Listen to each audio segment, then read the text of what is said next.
ሰላም ጤና ይስጥልን በያላችሁበት ሰላምታችን ድረሳችሁ። ይህ ዛላ ቴሌቪዥን ነው። ፕሮግራሙ ደግሞ አማራጭ መንገድ ሶስተኛው ክፍል ወደ እናንተ የሚደርስበት ነው። በባለፈው ፕሮግራማችን የሰው ልጅ የአካል ክፍሎቹ ከዲሞክራሲ ጋር የሚመሳሰሉ ስለመሆናቸው ዝርዝር ሀሳቦችን አቅርበናል። የሚቀጥለው ጥያቄ የሚፈለገውን የልማትና የህዝብ ደስተኝነት እንዴት ተግባራዊ ማድረግ እንደሚቻል እንመለከታለን። እያንዳንዱ ዞን ብቻውን መቆሙ ከፖለቲካው ጠቀሜታ አንጻር ሲታይ መልካምነቱ ቢታይም በልማት በኩል ግን የታለመውን ግብ እንዲመታ አመች ሁኔታ ይፈልጋል። በተለይ በተጨባጭ ስናየው አጎራባች ዞኖች በጋራ ሊጠቀሙ የሚችሉትን ሀብት ወይንም በትብብር ሊሰሩ የሚችሉትን ፕሮጀክት ለምሳሌ የአንድ ወንዝ ግድብ ድልድይ ወይንም መንገድ ተጠቃሚ የሆኑ ዞኖች ያላቸውን አቅም በአግባቡ ለመጠቀም ውስንነት ስለሚኖረው የመልማት አቅምን፣ ባህላዊ ትስስርን፣ የቋንቋ ቅርርብን የሚጋሩ ዞኖች በጋራ ቢሰባሰቡ ሰፊ አቅም ለመፍጠር ያስችላል።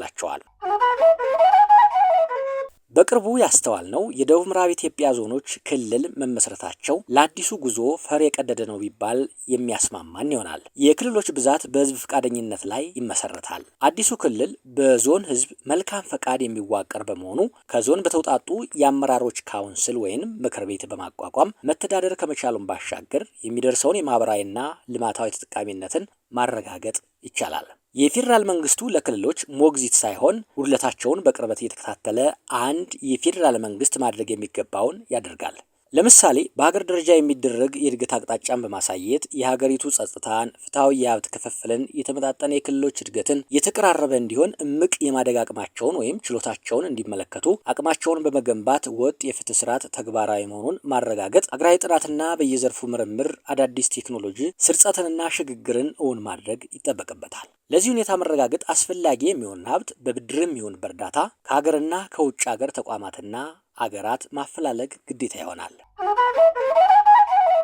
በዚህ ሀሳብ ውስጥ ክፍተት እንዳይፈጠር በእያንዳንዱ ቤተሰብ ላይ መስራት አድካሚና አስቸጋሪ ሊሆን ስለሚችል የተወሰኑ ቤተሰቦችን ቢያንስ 100 የሚሆኑ ቤተሰቦችን በራስ አገዝ መረዳዳት ላይ ያተኮረ ስራ እንዲሰሩ በቡድን ብናደራጅ ዘርፈ ብዙ የሆኑ ጠቀሜታዎችን ማግኘት እንችላለን። ለምሳሌ የመረዳዳት የቆየ ባህላችንን ማጠናከር ያስችለናል። በአካባቢ የሚከሰቱ ጥቃቅን አለመግባባቶችን ወደ ግጭት ከማደጋቸው በፊት በአካባቢው ባህልና ልማድ መፍታት ይቻላል። ሀገር በቀል የሆኑ ባህላዊ እውቀቶቻችንን መንጥረን ለመገንዘብና ለመረዳት ብሎ ማሳደግ ከምንችልበት ደረጃ በማድረስ ለሀገር የሚተርፍ የህይወት ተሞክሮ በስርዓተ ትምህርታችን በማካተት ለትውልድ ማሸጋገር ይቻላል። ህይወትን ለመቀየር መነሻ ሊሆን የሚችል ሞዴል ከአሁኑ ጀምሮ ማሰብ ይገባናል። አንዴ ከጀመርነው ለማህበረሰቡ በሚስማማ መንገድ ማበልጸግ ማለማመድ ይኖርብናል። ከጠቅላይ ሚኒስትሩ አንስቶ በሁሉም ባለስልጣን፣ የንግድ ማህበረሰብ፣ ወታደሩ፣ ሐኪሙ፣ ገበሬው፣ ወዛደሩ፣ የትልልቅ ኩባንያ ባለቤቶች የዚህ ቡድን አባል መሆን ግዴታቸው ይሆናል።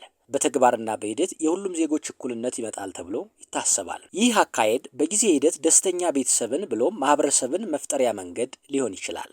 በመግቢያ ላይ ደስተኛ ማህበረሰብን መፍጠር የሶሻል ዲሞክራሲ ርዕዮት ዋነኛ ምሰሶ በመሆኑ ይህ የቤተሰብ ራስ አገዝ ቡድን በቀበሌ ደረጃ ወደ ህብረት ቢያድግ ብሎም በወረዳ፣ በዞን፣ በክልል እያለም በሀገር አቀፍ ደረጃ ራሱን ችሎ ከማናቸውም የፖለቲካ ንክኪ ነፃ ሆኖ እንዲደራጅ በማድረግ በህግ እውቅና ልንሰጠው ይገባል። የፌዴራል የቤተሰብ ራስ አገዝ ቡድን ህብረት ፌዴራል ፋሚሊ ሰልፍ ሰፖርት ግሩፕ ዩኒየን ድረስ ማለት ነው። የመንግስት መስተዳድርን ለቤተሰብ ማቅረብ አሁን እየተስተዋለ ያለውን የአሰራር ዝርክርክነት፣ የሀብት ብክነት፣ የማህበራዊ አገልግሎት መዛነፍን ማስተካከያ አዲስ ምልከታ መነሻ ሊሆነን ይችላል። እየዋልን እያደርን ጠንካራ አሰራሮችን እያዳበርን ጉድለቶችን እየሞላንና አዳዲስ ብልሃቶችን እያከልን በሄድን ቁጥር መነሻ ሞዴሉን የሰለጠነ ስናደርግ ጎረቤት ሀገራት ሊጠቀሙበት በሚችሉበት ሁኔታ ከቀረጽ ነውና ለነሱም ብናሸጋግር አንድ ሆነን ለመቆምና በጋራ ለማደግ ተባብሮ ለመስራትና ቀጠናዊ ቁርጠኝነትና እውነተኛ ትብብርን ለመፍጠር አመች ይሆናል።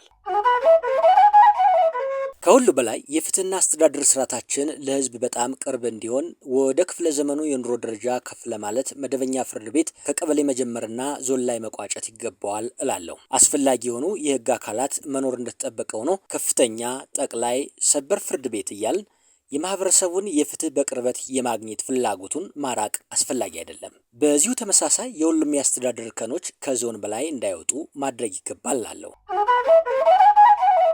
ከዚሁ ጋር ለፖለቲካው ማለትም ለስልጣን የሚደረግ መደራጀትም ቢሆን ለሚቀጥሉት ጊዜያት በጎሳና ሃይማኖት መደራጀት የሚፈቀደው ለልማትና ለባህል ማህበራት ብቻ እንዲሆን ማድረግ ይገባል። በመጨረሻ የህገ መንግስትን አዘገጃጀትና ባለቤትነትን በተመለከተ ትንሽ ነገር ማስቀመጥ ለሚቀጥለው ስራችን በር እንደሚከፍት አምናለሁ።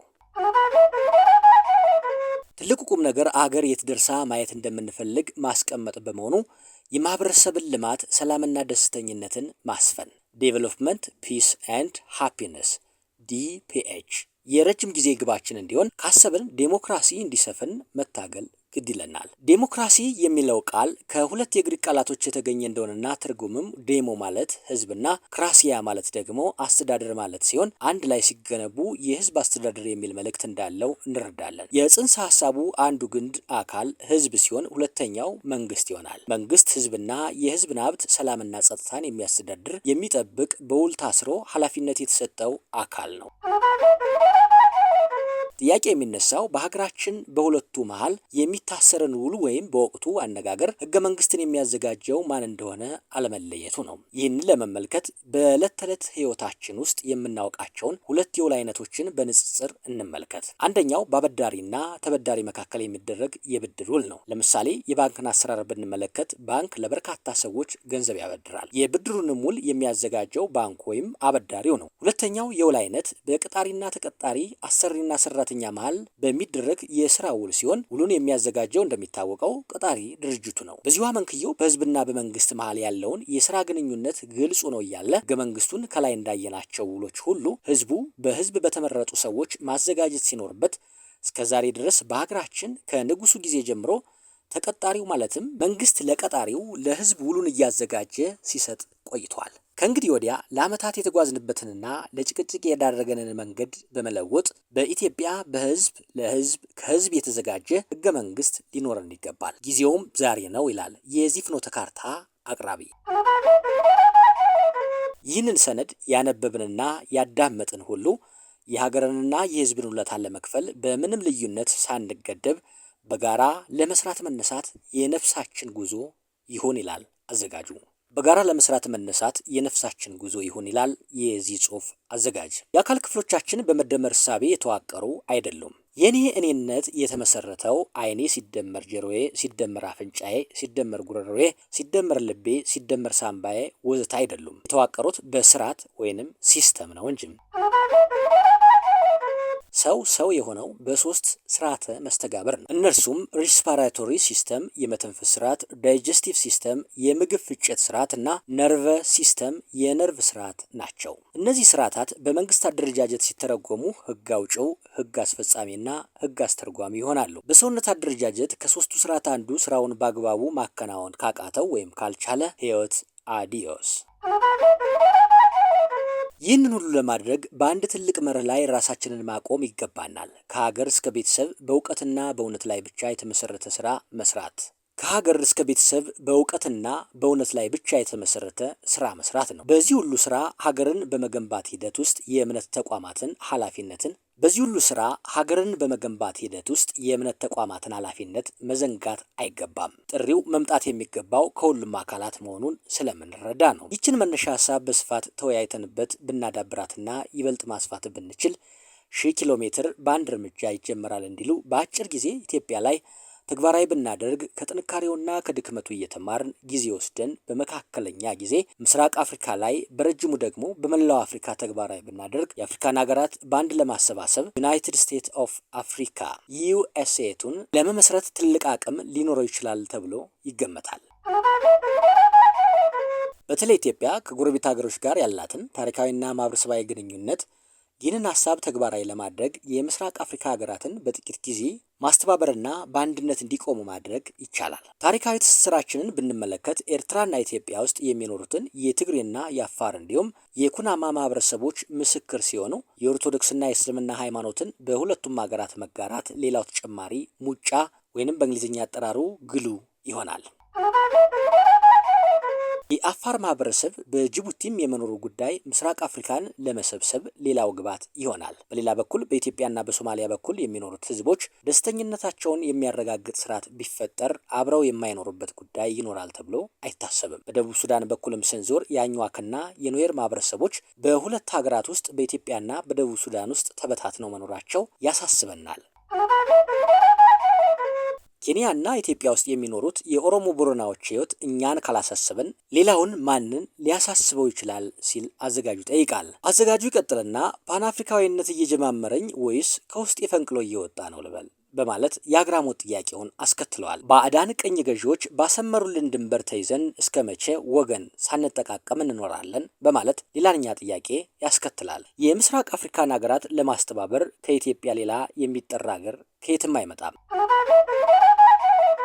ከህይወት ተሞክሯችን እንዳየነው ጥፋቶችን እንዳንደግም መጪው ስርዓት የሚከተሉት ሁለት ነጥቦች ላይ ልዩ ትኩረትና ጥንቃቄ ሊያደርግ ይገባል። አንደኛ፣ ካሳለፍናቸው የማህበረሰብ ለውጦች በቂ ትምህርት ያገኘንበትን ውጤት በተግባር ማስመስከር የሚገባን ከዜሮ የመጀመሪያ ባዜን መግራት ይገባናል። የማንኛውም ስርዓት ክንውን ሙሉ ለሙሉ ባዶ ነው የሚለውን ሀሳብ መቀየር ይኖርብናል። የንጉሱን ስርዓት በቀየርን ወቅትና እስከዛሬም የተወሰኑ የማህበረሰብ ክፍሎችን የተለያየ ስም በመለጠፍ በጅምላ ፍረጃ የተጓዝንበትን ምዕራፍ መዝጋት ተገቢ ይሆናል። አድሃሪ፣ አቆርቋዥ፣ ጨፍጫፊ፣ ትምክተኛ፣ ጠባብ፣ ነፍጠኛ፣ የቅድሙ ስርዓት ናፋቂ፣ የቀንጅብ፣ ቆሞቀር ወዘተ እያልን ስርዓቶችን ስናፈርስ በስርዓቱ ዘመን የተሰሩትን ስራዎች ሁሉ አፍርሶ ከዜሮ መጀመር አያዋጣም።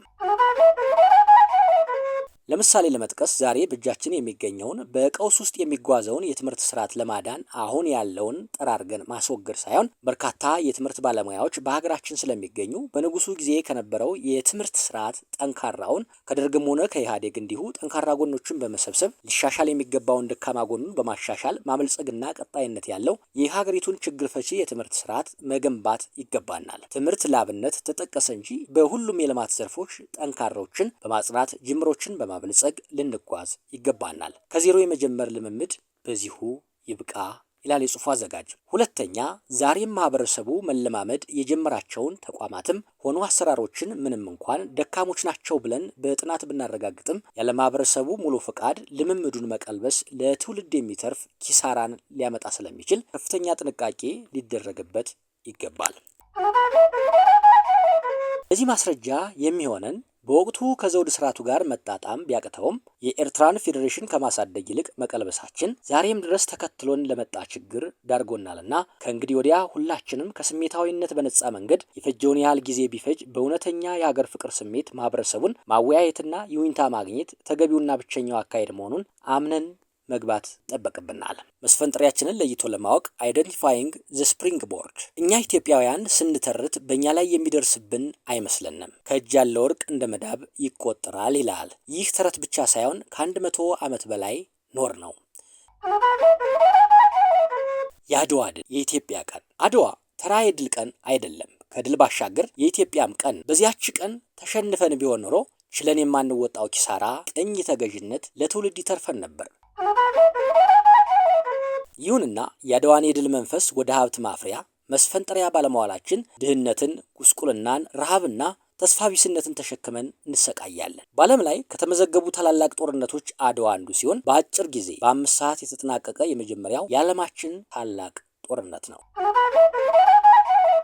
የተወደዳችሁና የተከበራችሁ ውድ የዛላ ቴሌቪዥን ተከታታዮቻችን አማራጭ መንገድ ክፍል 3 የተከታተላችሁትን ይመስል ነበር። ስለምትሰጡን ሀሳብ አስተያየት ከወዲሁ እናመሰግናለን። በያላችሁበት መልካም ጊዜ ተመኘን። ዛላ ቴሌቪዥን ነው።